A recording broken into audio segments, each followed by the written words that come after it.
नागरिकाचा मृत्यूच्या सापळ्यात 3 वर्षापासून डांबरीकरण रखडले, नागरिक संतप्त। नमस्कार, आपण पाहत आहे माय इंडिया न्यूज चॅनल। मुख्य संपादक सिद्धार्थ अजिमनडे आणि मी सहसंपादक आदिल शेख। तालुक्यातील कलगाव ते डेनी या सुमारे 3 किलोमीटर अंतराच्या रस्त्याची अत्यंत दयनीय अवस्था झाली असून गेल्या 3 वर्षापासून डांबरीकरणाचे काम रखडल्याने नागरिकांमध्ये तीव्र संताप व्यक्त होत आहे।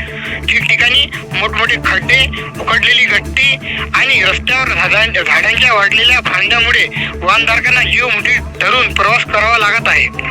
या रस्त्यावरून दररोज शेतकरी, विद्यार्थी, दुचाकीस्वार आणि ग्रामस्थांची मोठ्या प्रमाणात ये-जा सुरू असते।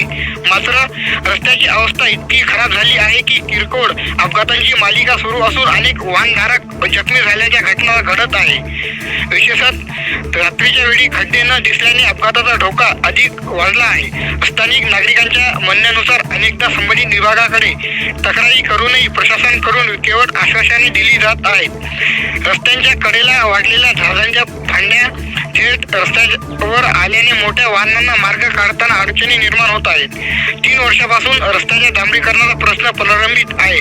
निवडणुकीवेळी आश्वासने देणारे लोकप्रतिनिधी आता मात्र गायब झाले आहे, असा आरोप ग्रामस्थांनी केला आहे। एखादी मोठी दुर्घटना घटण्यापूर्वी सार्वजनिक बांधकाम विभागाने तातडीने रस्त्याची दुरुस्ती व डांबरीकरण करावे, तसेच रस्त्यावरील झाडांच्या फांद्या हटवून वाहतुकीस सुरक्षित मार्ग उपलब्ध करून द्यावा, अशी मागणी नागरिकांकडून होत आहे।